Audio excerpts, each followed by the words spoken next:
incoming and outgoing patient information.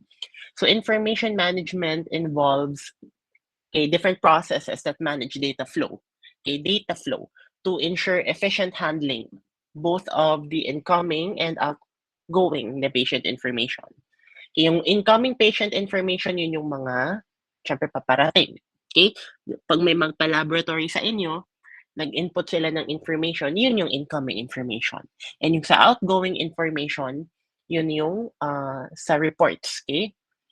For the second bullet, laboratory directors need to ensure that the laboratory has an effective information management system para ma-ensure that patient data is accessible, mabilis ma-access, it's accurate, so tama, it should be timely, it should be secure to prevent data leaks, for data privacy, confidentiality, it goes hand in hand, and privacy of patient information. So in information management, in order for us to convey information, we are going to, syempre, communicate. Mag-uusap tayo. So what is communication? It is defined by, so itong mga may check na sa baba, itong apat na to, it can be defined, this can define communication. So communication is the process by which information is exchanged and understood by two or more people. So mag-uusap yung dalawa or more people. So usually meron silang aim or objective to motivate or to influence behavior. So itong mga naka-check na to, so this can define communication. So it involves the sharing of thoughts, messages, information using speech, signals, writing, or behavior. Cannot expound that further. It is the art and technique of using words to impart information or ideas. It is a system such as mail, telephone, television, computer for sending and receiving messages. And it is the exchange or transmission of ideas, attitudes, beliefs, in between individuals or groups. So very self-explanatory naman to, so hindi ko na siya i-expound masyado. Okay, so the importance of communication in management theories, elements of information management. So we have here 3 theories. Una, we have yung sinulat ni Chester I. Barnard. So sinulat niya in Functions of the Executive that the first executive function is to develop and maintain system of communication. So anong ibig sabihin nito? Yung sinabi ni Barnard, that a leader's main job is to create good communication system. So for example, si restaurant manager, lagi siyang nagpapa-meeting, lagi siyang nag-remind ng tasks, lagi siyang nag-update ng changes, laging nag-guide ng employees para maayos yung operation nila. For Chester Barnard, important na meron silang communication system. Laging may input para yung output nila maayos. Sa second naman, sa book ng Management of Operations, sinulat ni Hicks, organizational interaction depends on communication. According to him, communication is of prime concern to managers because it makes cooperation possible. For example, sa isang team, palaging kino-communicate yung target nila. For example, gusto nila ng mataas na sales. Gusto nila ng okay na customer satisfaction reports. So lagi nilang kino-communicate yon para maging goal-driven sila. Since they are goal-driven, they are working together. They work with each other more effectively. Kaya na-achieve nila yung sinat nilang goal. Again, para kay Hicks, the more you communicate your goals, the more effective it is in achieving them. So yan po yan. You communicate what you want para ma-achieve mo siya. Yun yung sinabing Hicks. Sa pangatlo, according to Peters and Waterman, sa sinulat nila sa In Search of Excellence na book, the nature and uses of communication in excellent companies are remarkably different from those of their non-excellent peers. So ano ibig sabihin nito? So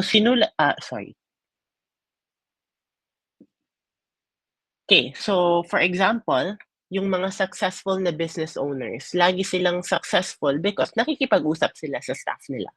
Nakikinig sila sa concerns ng staff nila compared doon sa companies na walang pakialam sa welfare ng kanilang staff. Ending barubal magtrabaho yung workers niya, kaya pangit ang outcome. So, the nature and uses of communication in excellent companies ay magkaiba compared to those na hindi gaanong successful. Kasi dito, again, okay, nakikinig sila sa staff nila, nakikinig sila sa concerns ng staff nila. Kaya nagiging okay ang welfare ng staff nila. So the result, maganda. Okay, naging successful ang company nila. And that is all according to Peters and Waterman. So ano yung common nitong tatlo? Okay, so all three theories emphasize that effective communication is important for successful leadership and performance. Kasi nga merong coordination, may cooperation, and meron silang shared sense of purpose within the team. Okay, so yan po ang importance ng pag-uusap, kumbaga, sa management theories according to these three theories. Okay, nakakasunod? Okay, nakakasunod naman. Alright. Okay, so ang sabi dito, okay, communication and information flow or transfer throughout the healthcare setting are very complicated. Information must be exchanged between internal departments, external vendors and regulators, and the laboratory's clients or yung customers. Okay, so merong coordination, kumbaga, among various internal and external parties. Information must be shared para walang ma-miss out, okay, walang mapag-iwanan, kumbaga. And improving the flow of information directly enhances the efficiency of laboratory operations. So anytime that the flow of information is improved, syempre, okay din yung laboratory operations. Okay, so importante talaga 'pag nag-uusap. Kaya yung mga may magjowa diyan, okay, importante nag-uusap kayo para okay ang relationship. Tama? Okay, tama. Sige. So ito ang ating communication and information flow.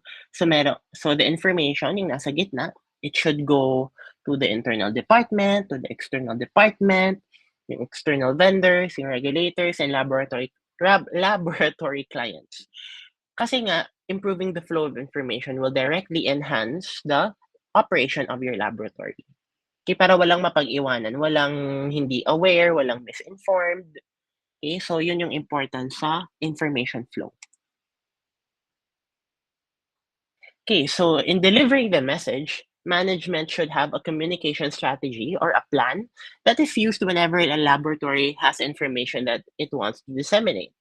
So the purpose should include the education, okay? This should be the goal. The main goal is to educate all the clients when it comes to number one, the appropriate utilization of laboratory services. Okay, so ano 'to, gawin sila dapat na well-informed kung ano yung services sa laboratory. For example, yung test orders, yung frequency, kung gaano kadami yung test orders, kung paano yung specimen collection and transport, testing turnaround times, kung gaano katagal yung pag-test ng kanilang samples, okay? Format ng reports nila, additional report comments, reference ranges, okay? So, important din, okay, consultation options and test limitations. So ito dapat, yung goal dito sa first bullet, okay, the goal should be informing the clients about the full range of services na ino-offer ng laboratory.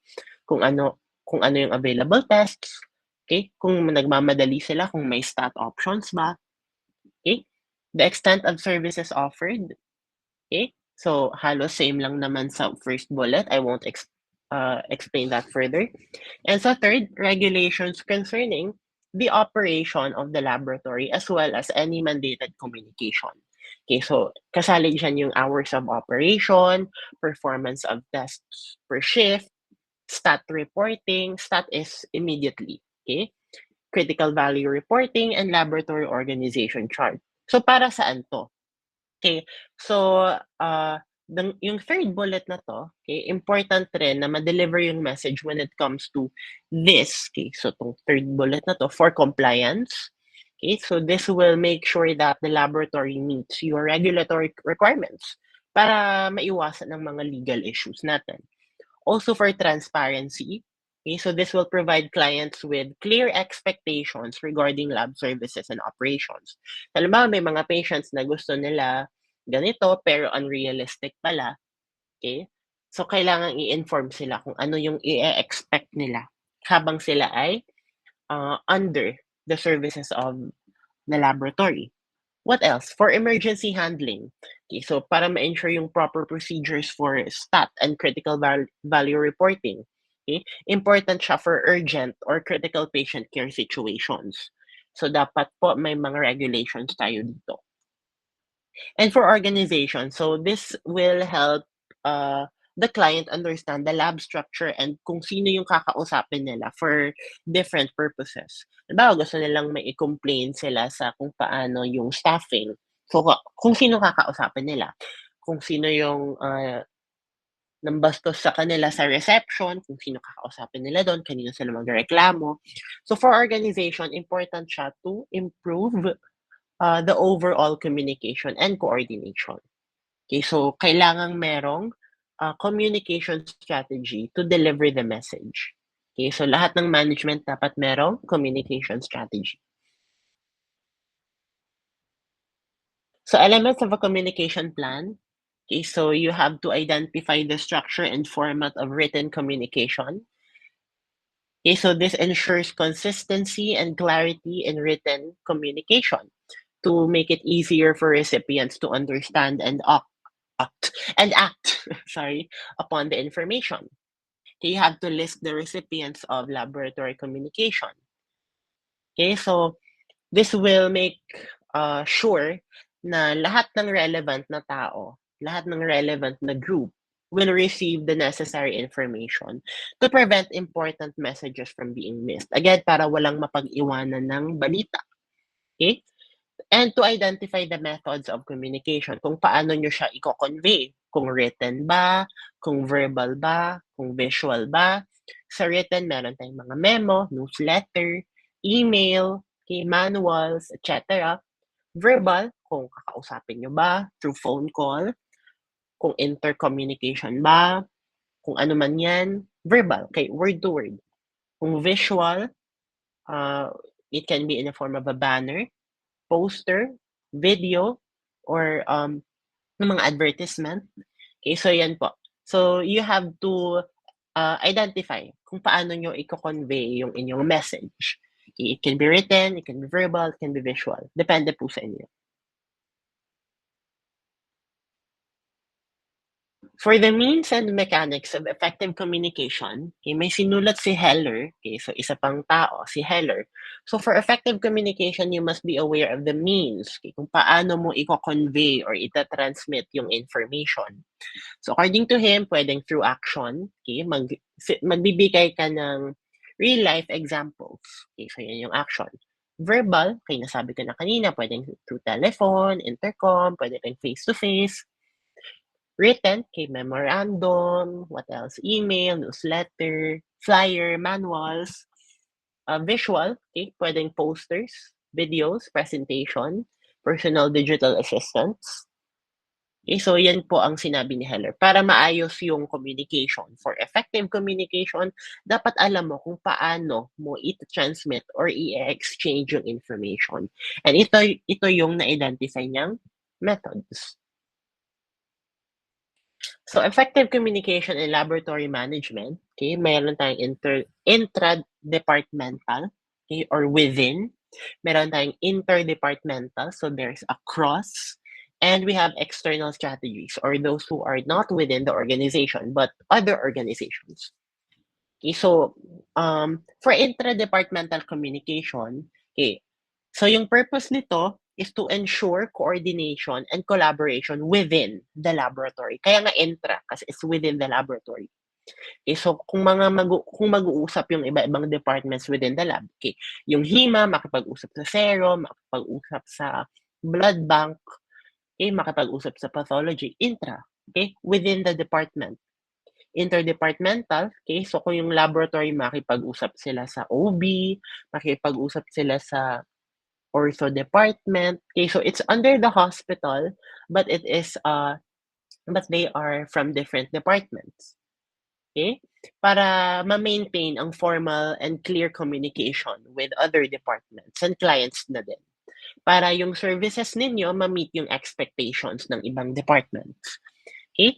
And external communication, okay, to maintain also good relationship with external facilities such as DOH, okay, mga reference laboratories natin, okay, para ma-meet yung legal and operational standards ng ating laboratory. So practically yung mga sinabi ko dito, yun lang po yung in-expound ko, hindi ko na siya binasa. Okay?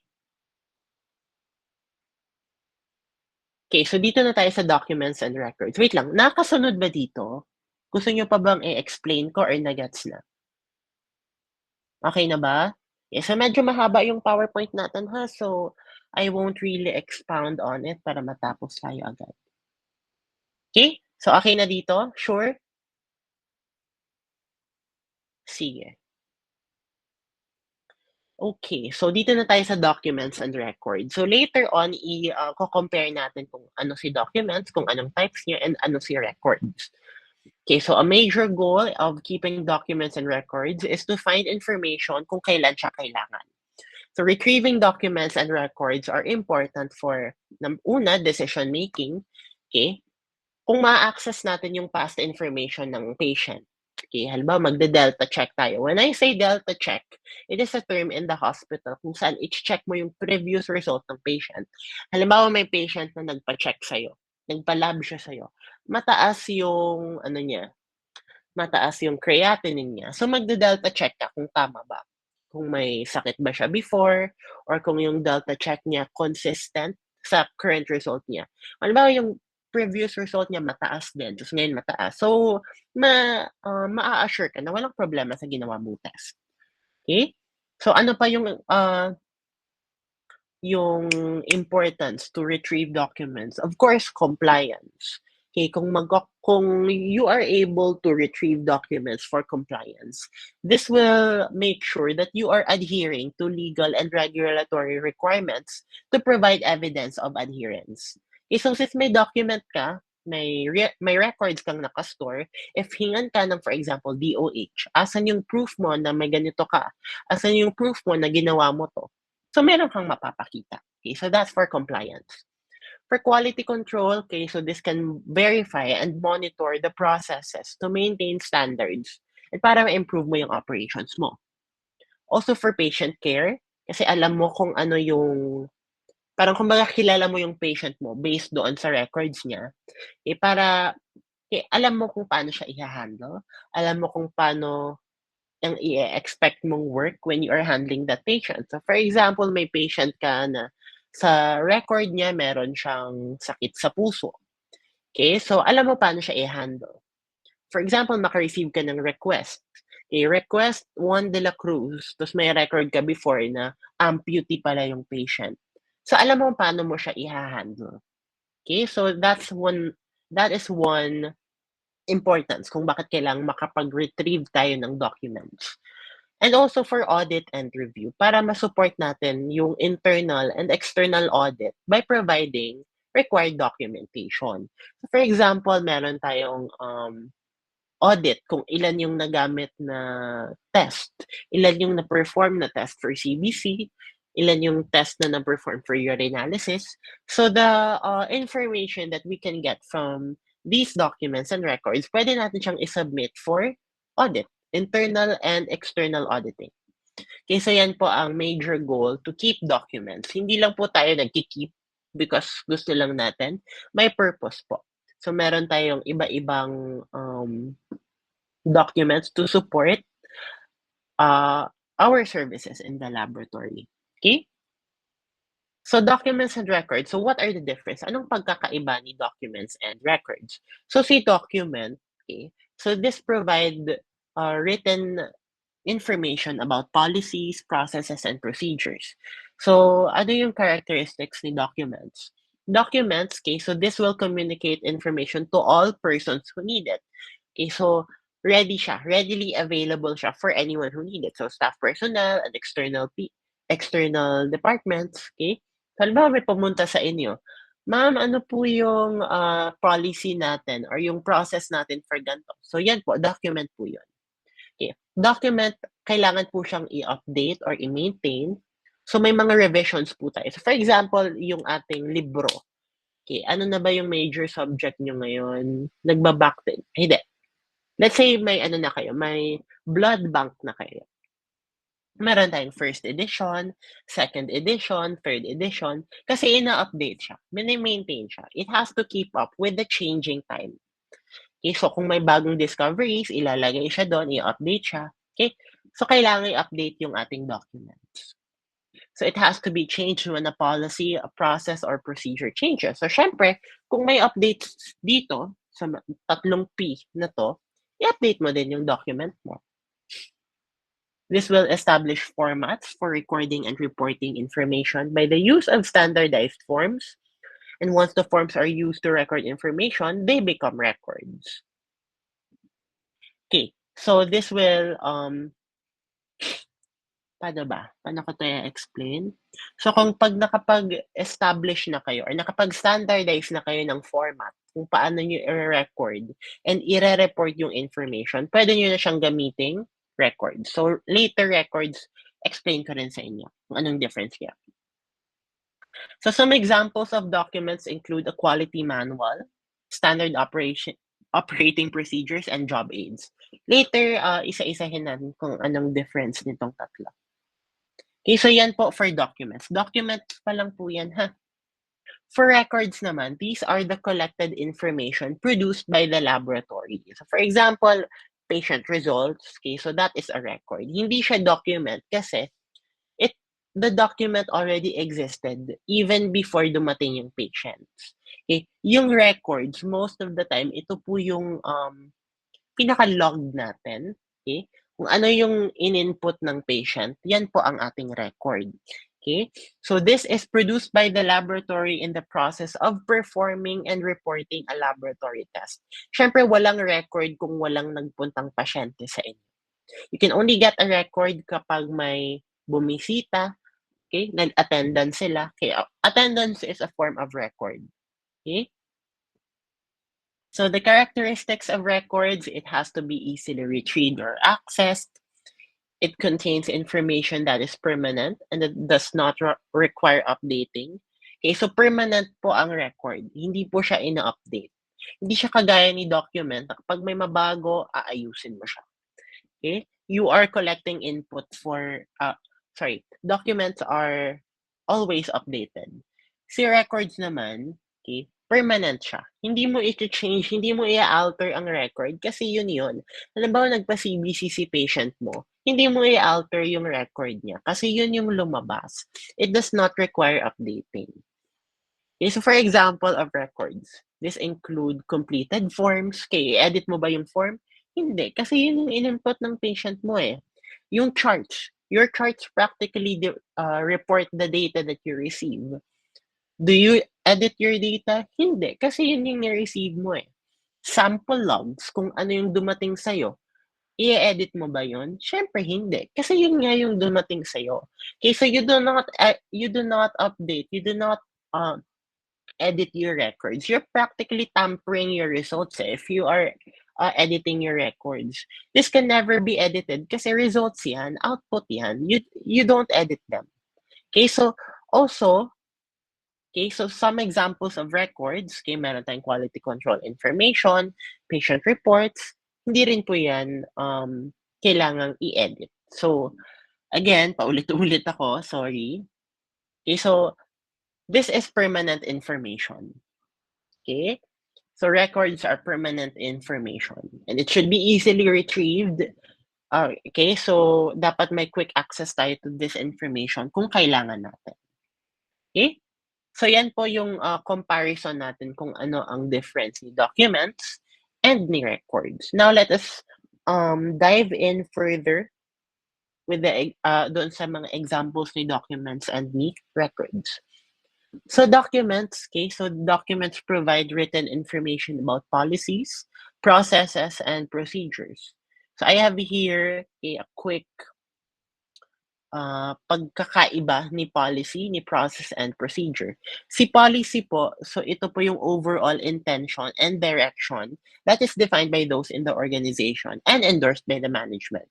So policies give us a broad and general direction into the quality system. Si process naman, ito yung steps, okay? Steps that are involved to carry out the quality policies. Okay, so this is defined by ISO 9000. Okay, so this is a set of interrelated or interacting activities that transform inputs into outputs. Process, okay, tandaan nyo yung steps. Okay, kung paano nyo gagawin yung inyong policy. And yung procedures po, okay, kung si process steps, kung si process ay steps, si procedures naman ay specific activities within a process. Okay, process is the whole thing, okay? And procedures are parang mas specific or mas narrow na information that that provides specifics to the process. Okay, so the specific activities within the process, such as performing a test in the lab, okay, detailing the steps and methods to achieve the desired outcomes. Okay, so according to ISO 9000, these are the specific activities of a process. Okay, these are very familiar to laboratorians because nga paulit-ulit naman yung work ng laboratorians. Okay, routine siya. Okay, so I hope you understand the difference between the policy. The policy is the broad and general direction. The process is the steps that are involved in carrying out quality policies and procedures, siya yung specific activities within a process. Okay? So yan po ang binibigay na information ni document. Okay. Policies, processes, and procedures. So what are the three important documents in the clinical laboratory? We have the quality manual, okay, the SOP or our standard operating procedures, and our reference materials. Sa quality manual, marami siyang sakop, kumbaga. And under quality manual, andun yung ating policy, okay, andun yung ating procedures, okay? So quality manual. The quality manual is a document that describes the quality management system of an organization. So this is defined according to ISO 15189. The purpose is to clearly communicate information, to serve as a framework for meeting quality system requirements, and to convey managerial commitment to the quality system. So the key point to remember about quality manuals are, una, there is only one official version. Okay, a quality manual is never finished. As I have said kanina, lagi siyang ina-update, lagi siyang ini-improve. It should be read, understood, and accepted by everyone. So dapat lahat ng yan, lahat ng nakasulat sa manual, in-approve yan ng nasa taas, kaya siyang intindihin, even kahit yung mga hindi masyadong, literate yung magbasa. Okay, dapat kaya siyang intindihin. It should be at the simplest language possible. Okay? Ito na siya. Okay? It should be written in clear, easily understood language. And the quality manual should be dated and signed by the management. So it should be accepted by everyone. Lahat dapat nag-agree sa quality manual na yan. Okay? The manual contains the quality policy of the laboratory, the reference to all processes and procedures, and the table of contents such as the description of the lab, okay, kung ano yung scope niya, ano yung classification niya, kung primary ba, secondary, tertiary, all that stuff. And staff education and training. Okay, so this details the requirements and procedures for staff development and training. For example, kung ano yung mga requirements nila para makapag-work under specific sections in the laboratory. For example, seminars for HIV proficiency, drug test accreditation para maging drug test analyst ka, microbiology expert para makapag-handle ka ng mga mas, mas mataas na level ng biohazard, and other trainings. Okay? So kanina, nasabi ko that laboratory manuals should be accepted by everyone. It should be dated and signed by the management. So ito po siya. Okay, may nakasulat, written by, pangalan, date. Reviewed by pangalan, date. Authorized by pangalan, date. So it should be accepted and pirmado ng lahat. Okay, so the quality manual should include the name of your lab, the address, okay, the other information na kailangan. Okay, the manual contains parang all processes. Okay, so dito sa diagram natin, it is interconnected. Okay, may organizations, personnel, equipment, mga policy regarding these. Okay, policy on organization, policy on personnel, policy on equipment, and so on and so forth. Okay, so lahat ng yun andun sa manual. Okay, under the manual, we have the policy manual. So yung policy manual, this states the laboratory and institutional policies for the guidance of those working in the laboratory. Okay, so this should reflect the philosophy and overall goals of the organization. This should be dated and again approved by the laboratory director. So ano tong mga policy manual na to? So ito siya. May mga examples tayo dito. Policy manuals on dress codes, guidelines kung ano yung suot sa laboratory, kung mag-scrub suit ba, kung mag-uniform ba, kung intern na kayo, may mga policy sila. Kapag umaga yung duty mo, dapat naka-school uniform ka. Kapag gabi yung duty mo, dapat naka-scrub suit ka. So depende sa laboratory. Food and smoking rules, okay, kung ano yung regulations regarding eating and smoking within the laboratory. What else? Telephone use, okay? Kung pwede bang mag-phone sa lab, kung pwede bang makapag-telebabad sa jowa ninyo habang nag-work. Okay, so may mga manuals doon. Okay, may laboratory organizations din and reporting relationship. Okay, again, discussion natin last week, yung structure, kung kanino ka magre-report within the lab, kung sino yung superior mo, sa kanya ka lang magre-report. What else? Writing, review, and authorization of procedure. So, ito yung processes for creating, reviewing, and approving procedures. Vacation and holiday request. Okay, supply requisition. Okay, so may mga policies din po yan. Absences and late arrival notification. Kung ano yung requirements para mag-notify ka is in case na absent ka or malilate ka. Okay, so may policy din po dyan.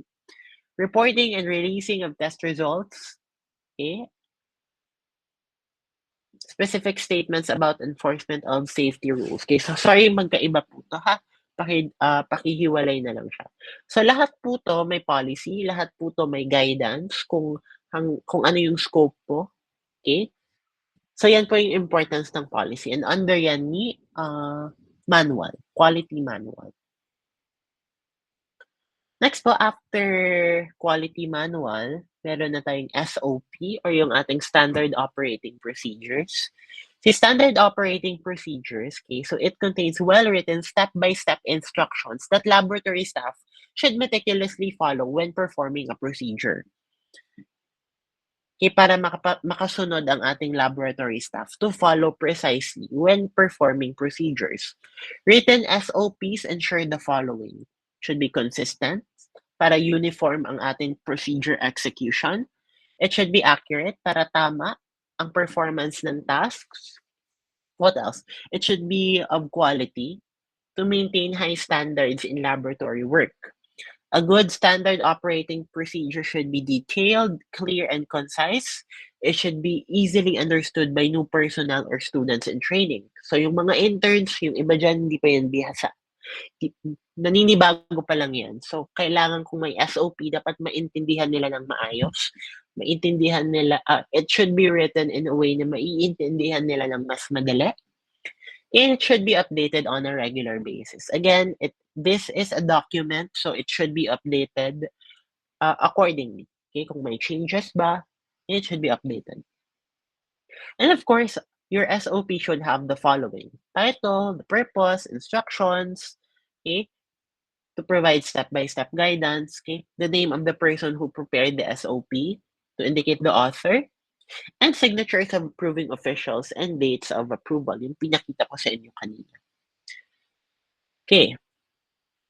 So sa mga SOP, usually may 3 parts yan. SOP nga, ito yung step-by-step instructions. Okay? So usually sa laboratory, may 3 parts yan. may pre-examination instruction, may examination instruction, and may post-examination instruction. Okay, sa pre-examination instruction, okay, so this should cover sample collection, sample transport to the laboratory, and good conditions that are required for proper sample handling para hindi naman mag-deteriorate yung sample din.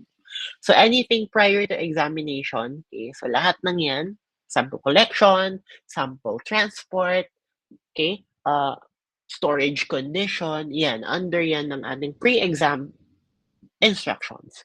For exam instructions naman, so yun na yung step-by-step processes kung ano yung gagawin kapag nagte-test ka na ng sample mo. So this should detail the step-by-step laboratory procedures and quality control measures to ensure accuracy and reliability. So si quality control, nagpo-fall siya under your examination phase. Kaya siya nasa examination instruction. Para para ma-ensure na accurate and reliable yung test na ginagawa ninyo. And for post-examination instructions, this should provide information on reporting the results. Okay? Like the normal reference range, dapat nakasulat siya. Ranges that are life-threatening or sometimes called panic values. Kung anong gagawin mo to handle urgent reports. So halimbawa, nag-CVC ka, yung yung platelet ng patient mo, ano na lang siya, normal is 150 to 400. Yung platelet ng patient mo, ano lang, 20, 50. So, it is a panic value. So, kailangan alam mo kung paano i-deal with yung urgent report na ganun. For example, hemoglobin ng patient mo, sobrang baba. Hematocrit, sobrang baba. So, alam mo nang malapit ng mategi ang patient pag ganyan. So, alam mo na kung paano siya i-ha-handle. Okay, kung halimbawa freestanding laboratory ka, i-refer mo na sa hospital. Okay, kung sa hospital ka nagwo-work, yan yung lab results mo, itawag mo na agad sa ward para alam na ng ward kung ano yung result ng patient. Naghihingalo na pala yung patient mo, okay, kailangan alam mo kung paano sila i-ha-handle. So, yan po yung ibig sabihin ni post-examination instruction. So again, it should provide information kung paano mo iha-handle yung results. Kung normal siya, okay, walang problema.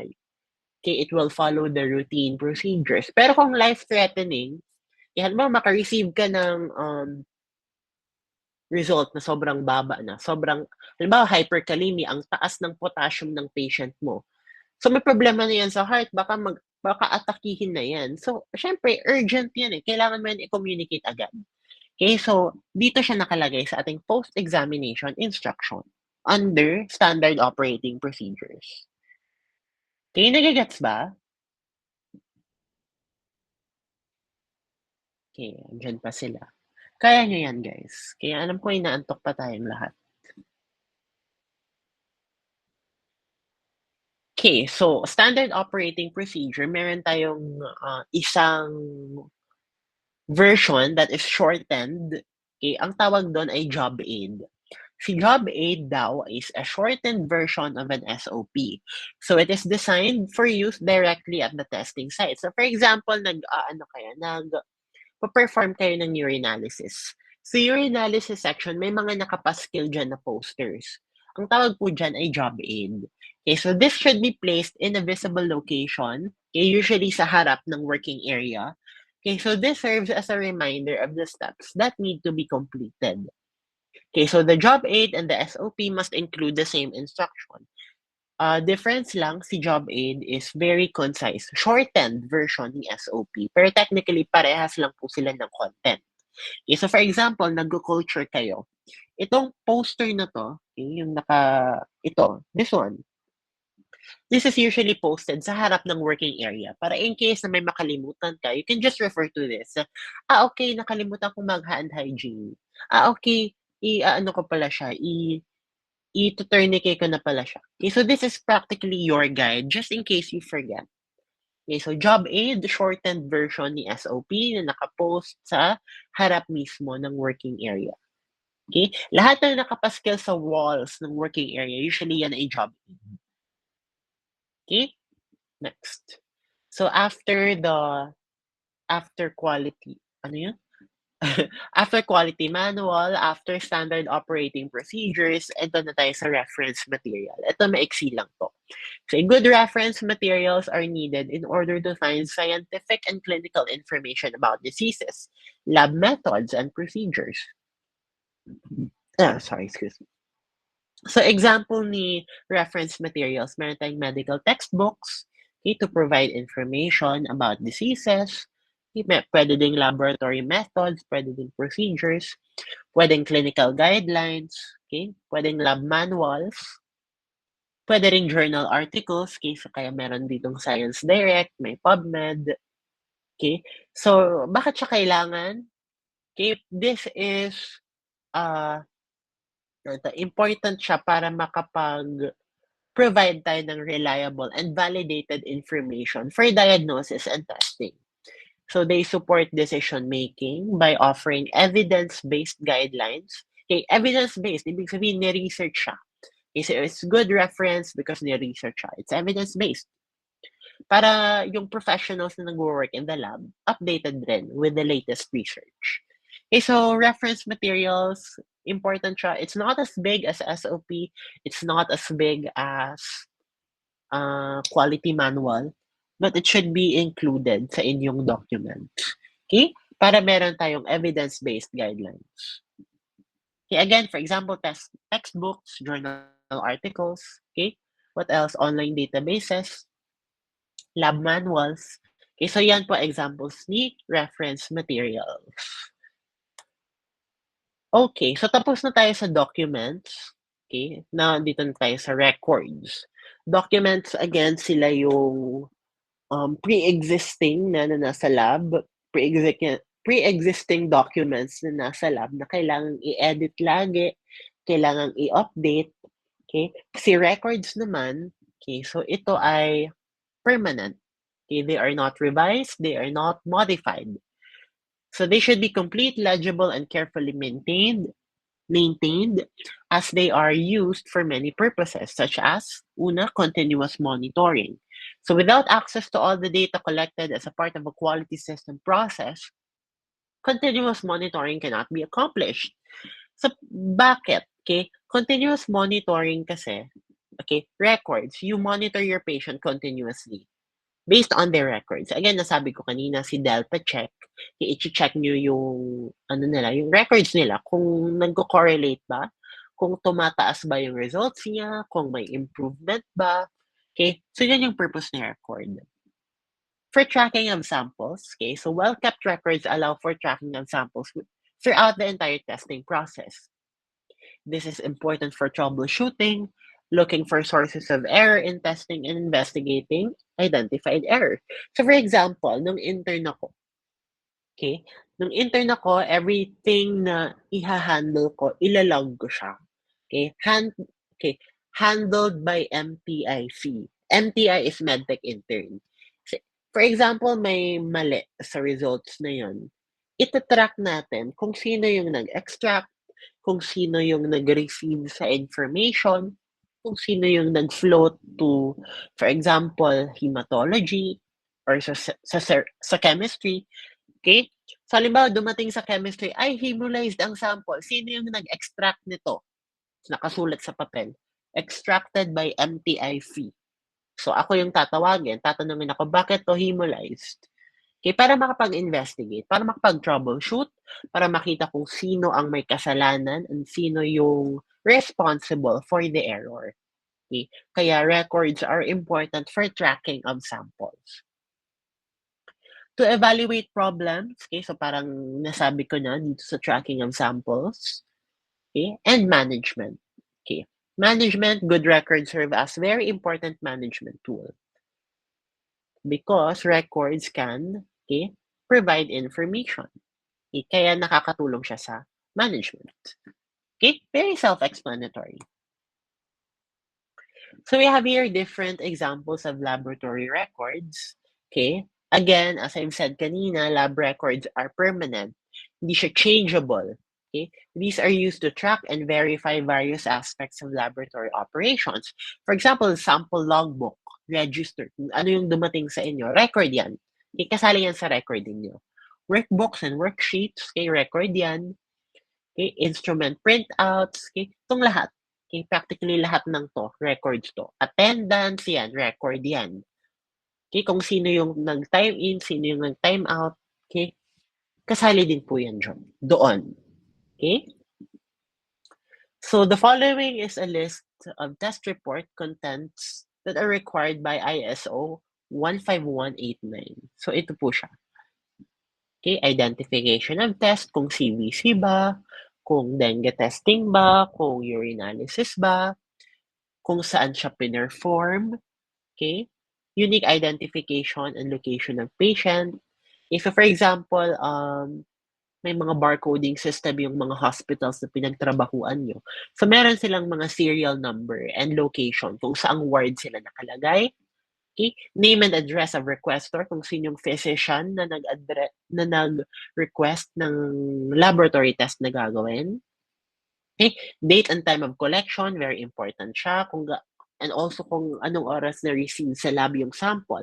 For example, urinalysis, kailangan po na freshly voided yung ibibigay yung sample. So, kailangan nakasulat doon kung anong oras and anong time kayo nag-void. And usually, isang oras lang yan bago ihatid sa laboratory. So, kung umihi ka ng 8 a.m., dapat 9 a.m., andun na yan sa laboratory. So, kailangan po siyang i-indicate din. Okay? Date and time of release of report para ma-measure natin kung nasusunod yung turnaround time or yung TAT natin. Okay? Primary sample type. Okay? Results reported in SI units or units traceable to SI units. Applicable comments relating to quality or adequacy of sample, methodology limitations or other things. So for example, nagpasa ka ng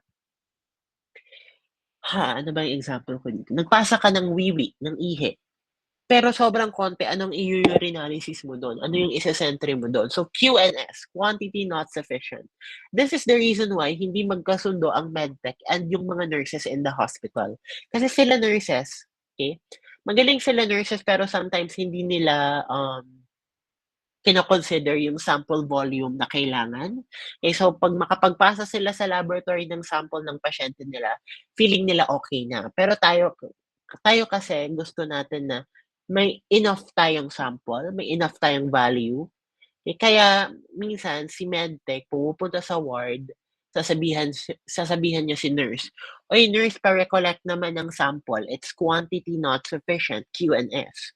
Si nurse, medyo toxic siya, so ayaw niyang mag-collect again. So nag-aaway lagi yung nurse and yung medtech.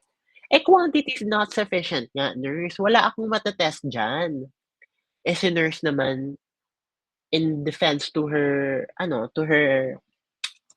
pag-submit ng konting sample, sabihin niya, ikaw kaya magpaihi ng pedya na patient, anong mapapaihi mo do'n?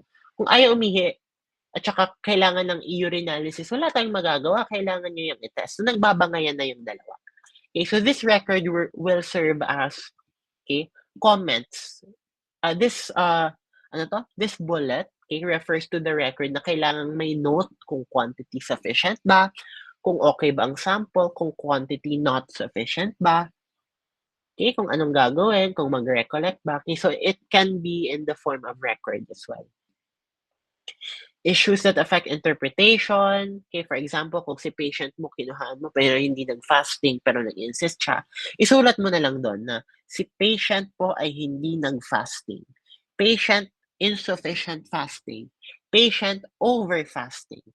Para alam ni doctor na nagpumilit yung patient pero i-note mo na lang doon kung ano yung factors na pwedeng maka-affect sa interpretation ng results ni patient. Identification and signature of the person authorizing release of the report, and if relevant, notation of original and corrected results. So minsan may mga nape-print na tayong result na i-correct pala. So kailangan nila may countersign. So corrected result, ganito na pala, and then countersign ni medtech. Alright, so these are the records defined by ISO 15189. So laboratories are loaded with information, and effective communication is one of the most important skills needed in pathology to deliver the services effectively. So laboratory, marami yung information na kinakarga, maraming pumapasok na information, maraming hinihinging information yung other departments from the lab. Kaya kailangan na meron tayong effective communication strategy para efficient or effective yung pag-deliver natin ng message para walang mapag-iwanan ng balita, kumbaga. So this is the cycle of communication in processing laboratory determination. So una, si physician, bibigay siya ng lab request. So dito si requisition. Okay, pag may request na tayo, again, last week discussion natin, your patient request will determine your workload for the day. So pag may request na, okay, kuha ka na ng specimen, ipaprocess mo na siya.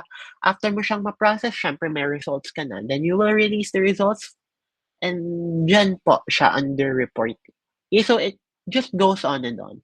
Mag-report ka ng results kay physician, si physician gusto niyang ipa-repeat, so uulit na naman yung process. So this is practically the cycle of communicating within the laboratory. Okay? It will start from the physician, we'll start with the request, and pag may request na, tuloy-tuloy na yung trabaho natin hanggang matapos. Okay, so paulit-ulit lang yan. Yan siya. Storing documents and records, okay, storage must be given careful consideration as the main goal of documentation is to find information kung kailan siya kailangan. So, okay, storing documents and records, kailangan okay, may sinusunod tayong process. It should be permanent, okay, to ensure that the records remain unchanged and it is intact over a period of time. So kung kailan siya stinor, kung kailan siya sinave, yun pa rin siya kung i-retrieve mo yung file. Kaya permanence. Accessibility, okay, so this should guarantee that the records can easily be retrieved kung kailangan. Security, okay, to protect the records from unauthorized access. Okay, and traceability to allow tracking of record history and changes for accountability. So for example, may kailangan kayong investigate. O sino nagbago ng results na to? Sino yung nag-print ng results na to without my consent? Okay, so kailangan may traceability yan. Okay, in case may kailangang i-investigate, the record can be traced. Okay, wait lang ha.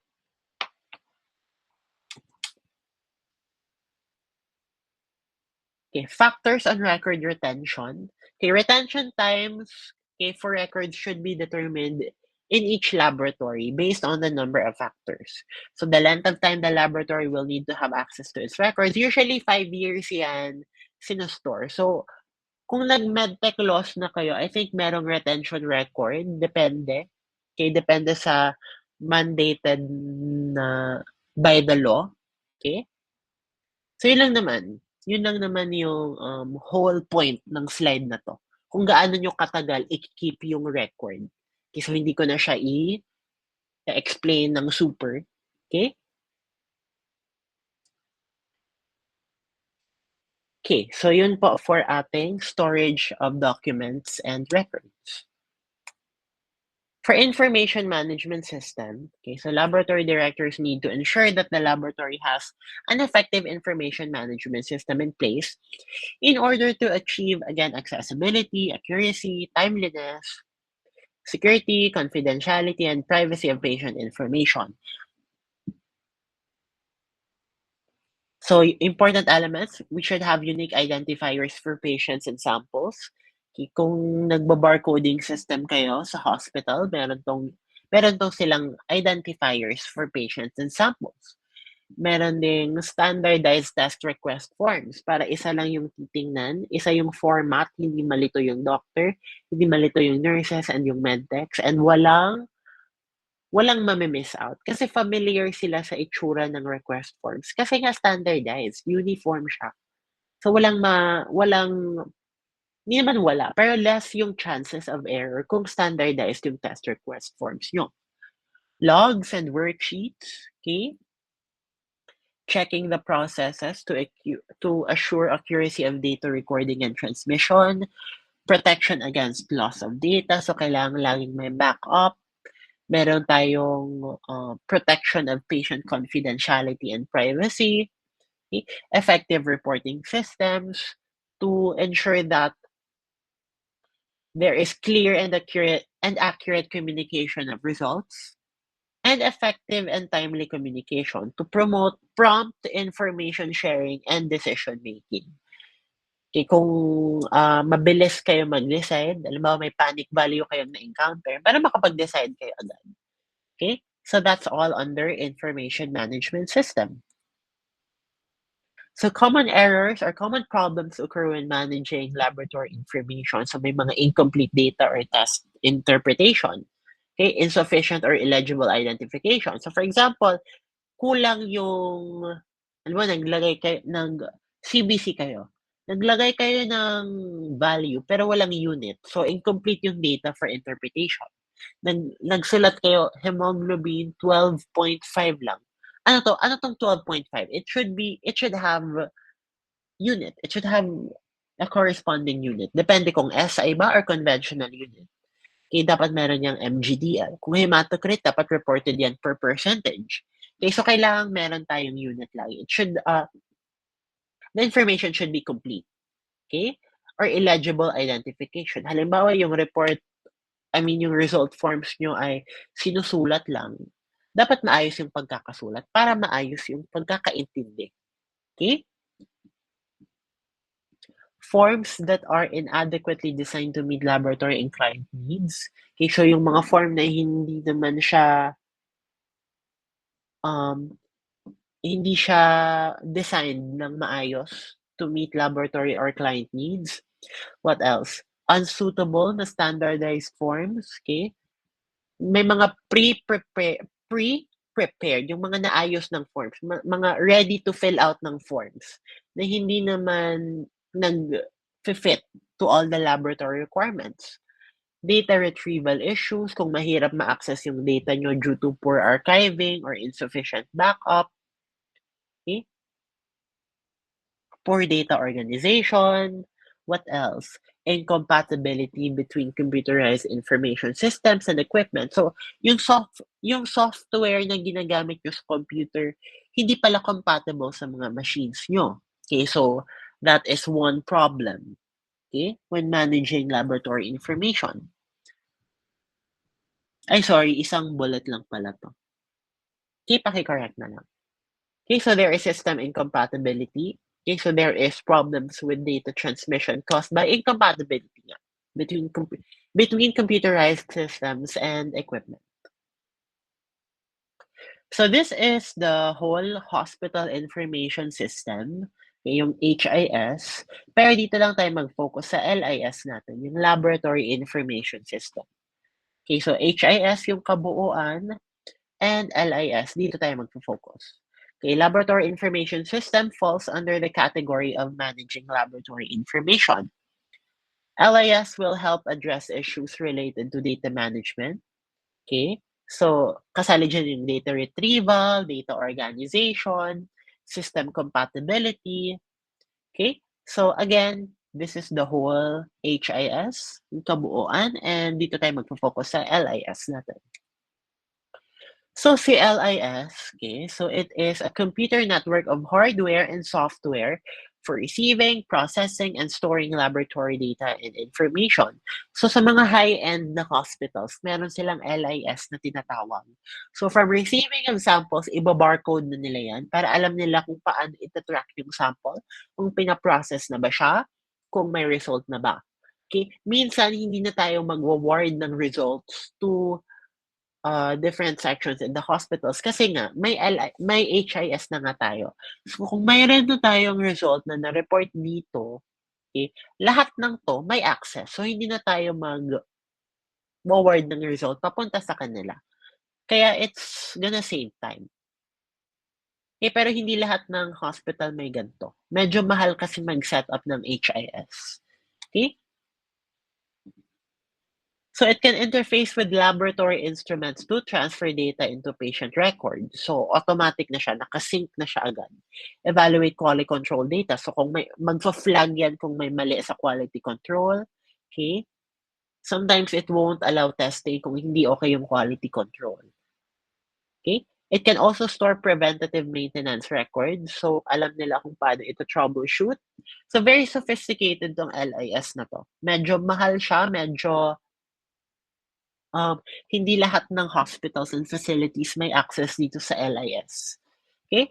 LIS can also interface with HIS, okay, nga, itong lahat, pathology information system and other information systems. So usually, if i-allow ng LIS na may access lahat, it's possible. Okay? Para isang input lang ng storage, lahat na may access. Okay. So ito si Medtech, nagba-barcode siya dito. Yung sample na na-receive niya, iba-barcode niya. Once ma-barcode niya yan, okay, nare-recognize na yan ng LIS and lahat ng process na pagdadaanan ni sample, okay, nata-track na ni LIS. So very, very sophisticated tong technology nito. So components of LIS, meron tayong 10. Okay, pero hindi ko na siya super i-discuss. Okay, the LIS software user interface will determine how the user will interact with the system. So meron siyang user interface para alam ni Medtech or ni operator kung paano siya gagamitin. Okay, so kung paano siya mag-interact with the LIS software. Request entry, okay, so requests for laboratory tests to be performed can be entered through clients located in the nursing unit. So kahit na nasa OB ward ka, kahit na nasa pedia ward ka, kahit na nasa surgical ward ka, kung may LIS doon, mag-input ka lang, request for blood extraction, marireceive na yan ni lab. Okay, so mas mabilis na siyang mako-communicate, kumbaga. Okay? Even in remote primary care practitioner's office, halimbawa si doktora, si cardio, nag-request siya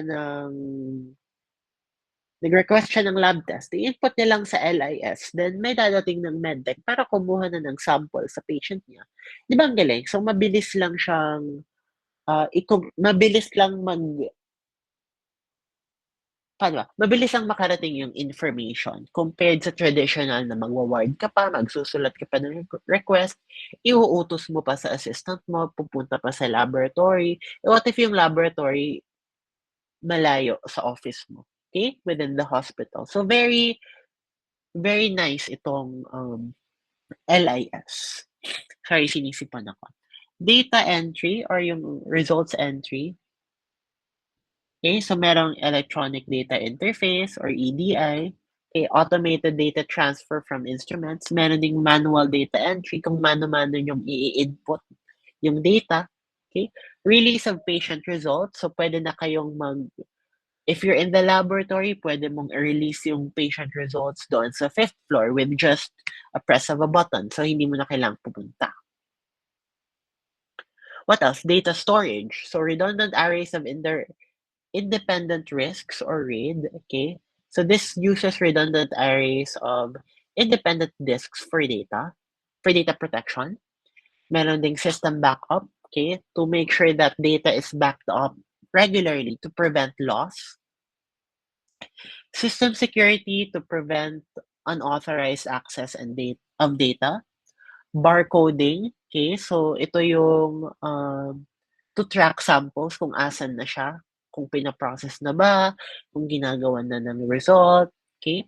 Interface to connect with other systems like HIS, okay? Manual procedures, okay? Nagbibigay din CLIS ng guidelines for tasks that are not automated. For example, may mga hospital na automatic na silang nagba-blood smear. Dito naman, pwedeng mag-prompt sa LIS na masyadong mataas yung platelet. Please do manual counting. So, ganon. Pwede rin siyang mag-prompt kay Medtech to do manual procedures. System maintenance for regular updates and checks to ensure proper system functionality. Disaster recovery, kung plans and systems in place to recover data and operations in case of emergency. Okay, so those are the components of LIS. Information provided by LIS, una, patient demographics. Okay? Demographics, ito yung name ni patient, age ni patient, medical history ni patient. kung ano yung race ni patient. Okay, so demographics. Work lists, okay, so list ng mga trabahong kailangan gawin or mga test na kailangang i-perform. What else? Data retrieval, okay, to generate patient results, to flag critical values, and to print reports if requested. Yung flag, guys, okay, when we say flag, yan po yung parang magno-notify sa inyo kung may critical value. Halimbawa, mababa masyado yung hemoglobin ni patient, magfa-flag na si system na kindly double check, ganyan. Masyadong mababa si hemoglobin, kindly double check using manual methods, and so on and so forth. Okay? It can also perform delta check. Delta check, na-mention ko kanina, yung previews na result ni patient.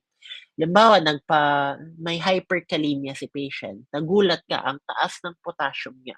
Pero nung nag-delta check ka, mataas din pala yung potassium niya before. So parang that's gonna reassure you that your test is being done correctly. Walang problema kasi mataas talaga yung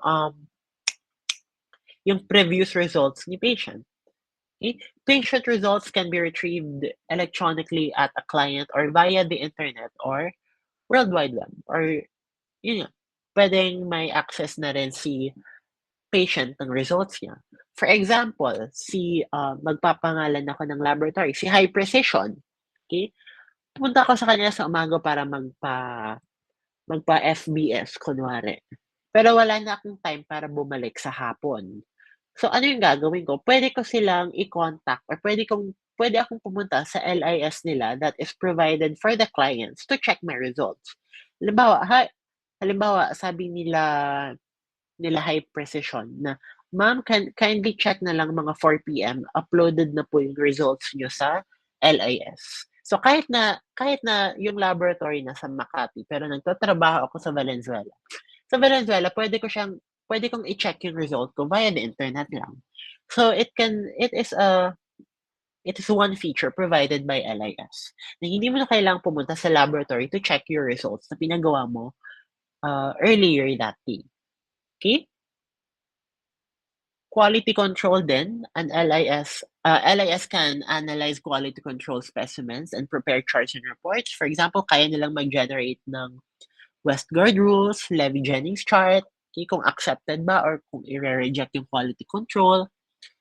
Quality assurance can also provide reports on turnaround time kung nasusunod ba. Documentation of critical results reporting and corrected reports. For management reports, okay, so cost per billable test calculations, test volume, turnaround time, employee hours, and workload data. So kasali din po doon yung mga billable test calculations. Kung ilan yung i-expect mong bill kung pasyente ka. Okay, so pwede rin po yan i-report to LIS. Okay, test volume, kung gaano kadami yung test na ginawa per day. Turnaround time, kung nasunod ba. Kung sabihin 1 hour, dapat before 1 hour na-release na yan. Employee hours, kung ilang oras nagtatrabaho yung employees nyo. Workload data, kung gaano kadami yung data or yung trabaho na ginagawa nyo. And etc. And encoding systems. Okay? Systems for coding and classifying data for better management and analysis. Sa lahat ng to, these are information provided by LIS. An installation of LIS, okay, so wag niyo na 'tong isipin, basahin niyo na lang. Hindi ko 'to isasali sa quiz or sa exam, don't worry. Okay, so medyo mahal ang LIS. Not everyone or not every facility can afford it. Hindi lahat may access to LIS. So kung magtrabaho ka sa hospital and may LIS ka, ibig sabihin maganda yung hospital mo kasi afford nila, eh. Okay? Yun lang po. Wag nang isipin 'tong installation ni LIS, hindi ko na siya isasama sa exam. And here are some advantages and disadvantages of computerized systems. For the advantage, siyempre error reduction. Automated yan, eh. Okay? Reduced or nabawasan yan. Nabawasan na yung manual entry. Okay, so that reduces mistakes. That will reduces chances for inconsistencies. What else? Quality control management. Okay, centralized kasi siya, eh. So, nasi-streamline niya yung monitoring of quality control measures. What else? Provision of option for data searching. So, since digital na siya, mabilis kang makakapag-search, okay, mabilis kang maka-retrieve ng data kung kailangan mo. Meron kang access to patient information. Okay, so electronic records are easily accessible nga and kaya mo siyang i-retrieve ng mabilis. Report generation to okay, since automated na siya, this will allow for rapid generation of accurate and comprehensive reports. Report tracking, okay, digital systems will help track the status and history of reports. Improved capacity for maintaining patient confidentiality. Okay, so mas mataas yung security features ni LIS or ni computerized systems. So si patient mas ano siya, mas panatag siya na yung patient data niya is confidential. Financial management, because since computerized siya, pwede na ditong mag-install ng feature to streamline na para maka-streamline na yung expected na bill and financial tracking ni patient and ni laboratory. Halimbawa si patient, ito na yung kailangan niyang bayaran. And at the same time, si laboratory, ito na yung gagastusin niya sa next niyang procurement of supplies. Parang gano'n. And of course, external integration. So this interfaces with other systems to improve data flow and coordination across departments. And for disadvantages, kailangan may training. So hindi ka basta-basta makakagamit ng LIS if you don't know how to operate it. Kailangan mo rin ng time to adapt to a new system. So maninibago ka. Okay? Adjusting to new technology can be slow, minsan mabagal siya, and minsan yung time mo para mag-adapt to this new system, okay, minsan nadidisturbo na yung trabaho mo. Kasi hindi ka makapag-start, kailangan mo munang mag-adjust. Okay, cost, so medyo mahal nga siya. The initial setup and yung maintenance ni LIS, eh, medyo significant yung expenses, medyo mahal siya. So kung may ganito nga yung hospital na pagtatrabahuan mo, ibig sabihin, afford ni hospital. Kasi mahal 'to, eh, okey? Physical restrictions, okay, may mga systems na nagre-require ng mga hardware space. Okay, so halimbawa malaki yung database niya or yung storage niya, kailangan niyo pang mag-allot ng physical space for that. And kailangan rin siyang iba-backup lagi. So kailangan may backup system tayo to protect data against loss and para ma-ensure natin yung continuity ng ating na-store na data. Okay, so yan ang advantage and disadvantages ni computerized systems. So in summary, okay, for information management, okay, a good information management system will ensure that all data, okay, and the final product of the laboratory is well managed to ensure the accessibility, accuracy, and timeliness and security of data, and to ensure confidentiality and privacy of patient information. So kailangan maayos yung information management mo. For this information to be well distributed or to be well disseminated, communication is important. Okay, ito yung definition of communication. Okay, effective communication is a critical skill in the laboratory para okay, maayos yung trabaho. Yung difference ni documents and ni records, andiyan siya, and si LIS. Okay, so yan po ang focus, kumbaga, ng ating lesson for today. So that's it. This is our favorite slide. Okay, medyo mahaba ang ating discussion today. Medyo nahirapan ako kasi sinisipon din ako and medyo nabubulol pa nga ako.